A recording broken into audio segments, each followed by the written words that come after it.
Welcome everyone. मेरा नाम चंदामिता चौधरी है और मैं ICICI फाउंडेशन में ट्रेनर हूँ। आज के सेशन में हम नॉन वर्बल कम्युनिकेशन के दूसरे भाग के बारे में समझेंगे। आज के सेशन का लर्निंग ऑब्जेक्टिव्स है नॉन वर्बल कम्युनिकेशन के एलिमेंट्स या तत्वों को आइडेंटिफाई करना सीखेंगे। समझेंगे कि नॉन वर्बल कम्युनिकेशन के एलिमेंट्स में पॉजिटिव और नेगेटिव बॉडी लैंग्वेज किस प्रकार के होते हैं और समझेंगे कि वर्बल, वॉइस और नॉन वर्बल ये तीनों ही एक बेहतर कम्युनिकेशन के लिए बहुत ज़्यादा ज़रूरी है। जैसा कि हमने हमारे पिछले सेशन में नॉन वर्बल कम्युनिकेशन के अलग अलग कंपोनेंट्स के बारे में समझा, आज के सेशन में हम एलिमेंट्स यानी तत्वों के बारे में समझेंगे जो कि हमारे दैनिक कामों में प्रयोग होता है। सबसे पहला एलिमेंट जो हम देखेंगे वो है हैंड जेस्चर्स यानी हाथ के इशारे।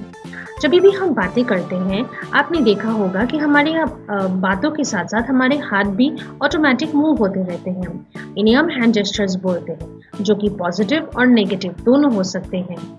आइए हम कुछ हैंड जेस्चर्स देख के समझते हैं किस तरह के पॉजिटिव और नेगेटिव हैंड जेस्चर्स हो सकते हैं। ये पहला पिक्चर जो आप देख रहे हैं यहाँ पे फिंगर्स को दोनों हाथों के क्रॉस करके रखा गया है। ये हैंड जेस्चर हमें बताता है कि स्पीकर अपनी बातों को लेकिन बहुत ही ज़्यादा कॉन्फिडेंट नहीं है। एक नेगेटिव मैसेज जाता है लिसनर की ओर। लेकिन ये दूसरा पिक्चर जो आप देख रहे हैं उसमें उंगलियों को क्रॉस नहीं किया गया है।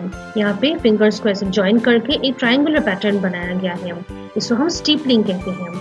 ये पैटर्न या ये हैंड जेस्चर देख के आप समझ सकते हैं कि स्पीकर अपनी बातों को बोलने के दौरान बहुत ही कॉन्फिडेंट है। उसी तरह हम एक और हैंड जेस्चर देखते हैं जो कि आप देख के समझ गए होंगे कि क्या बोल रहे हैं। ये इशारा बिना कुछ बोले ही आपको समझा देगा कि यहाँ पे कुछ मांगा जा रहा है।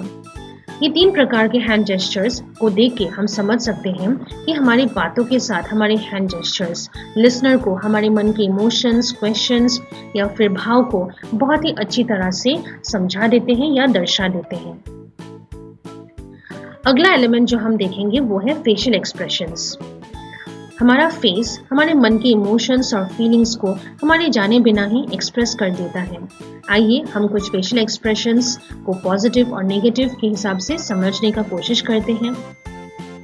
पहला पिक्चर आपको क्या बोल रहा है।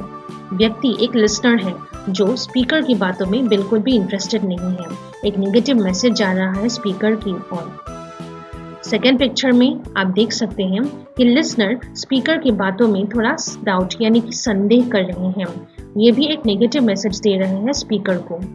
लेकिन ये जो तीसरा पिक्चर आप देख रहे हैं, यहाँ पे लिसनर बड़े ही इंटरेस्ट के साथ स्पीकर की बातों को सुन रहे हैं। एक पॉजिटिव कम्युनिकेशन फ्लो हो रहा है लिसनर और स्पीकर के बीच। लास्ट पिक्चर में भी हम देखते हैं कि लिसनर एक डाउट और सस्पिशन यानी कि संदेह भरा एक्सप्रेशन लेके वो अपने चेहरे पर ऐसे बैठे हुए हैं। ये भी एक नेगेटिव कम्युनिकेशन भेज रहा है स्पीकर की ओर। तो हम इसी तरह से एज ए स्पीकर हमारे लिसनर के भाव को समझ के अपनी स्पीच को मॉडिफाई कर सकते हैं। ये समझना एज ए स्पीकर बहुत ज़रूरी होता है। हमने फेशियल एक्सप्रेशंस, हैंड जेस्चर्स के बारे में सीखा, लेकिन आप ज़रूर याद रखिए कि बॉडी पोस्चर यानी आप किस तरह से बैठे हैं, किस तरह से खड़े हैं, ये भी आपके कम्युनिकेशन प्रोसेस पे बहुत इफेक्ट करता है। आइए हम कुछ बॉडी पोस्चर्स पॉजिटिव और नेगेटिव को समझने का कोशिश करते हैं।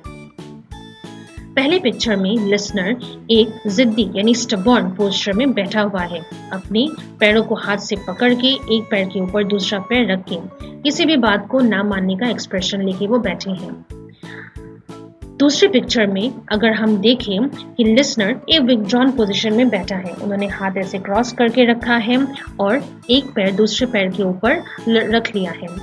इसमें भी कम्युनिकेशन प्रोसेस में ये बताना चाहते हैं कि उन्हें और लिसनर को और कुछ वो बोलना नहीं चाहते या कम्युनिकेशन ज़्यादा आगे नहीं ले जाना चाहते। एक कॉन्वर्सेशन स्टॉपर वाला जेस्चर है ये।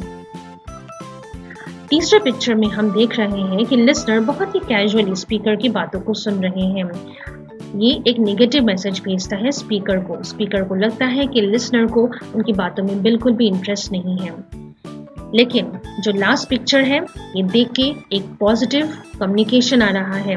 एक ओपन और अप्रोचेबल एटीट्यूड हम देख सकते हैं जो कि एक पॉजिटिव कम्युनिकेशन फ्लो में बहुत ही ज़्यादा ज़रूरी होता है।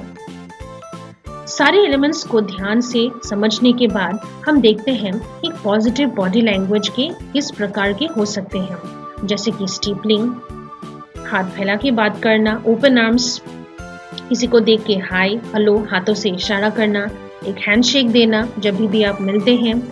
इस तरह के डिफरेंट हैंड जेस्चर्स या फिर फेशियल एक्सप्रेशन, लिसनर को इंटरेस्ट के साथ देख के सुनना, ये सब एक पॉजिटिव बॉडी लैंग्वेज का माध्यम है। ये अगर आप डेवलप कर सकते हैं तो आप एक पॉजिटिव पर्सनालिटी के हकदार बन सकते हैं। इसीलिए हमेशा आप याद रखने का कोशिश करें कि जब भी आप बातें करते हैं पॉजिटिव बॉडी जेस्चर्स यूज़ करना चाहिए, क्योंकि हमारे वर्ड्स के साथ हमारे एक्शंस भी बहुत कुछ एक्सप्रेस कर जाते हैं। एक पॉजिटिव पर्सनालिटी पाने के लिए हमारे ऑफिशियल और नॉन ऑफिशियल रिलेशनशिप्स पे भी ये बहुत ही ज़्यादा इफेक्ट लाता है।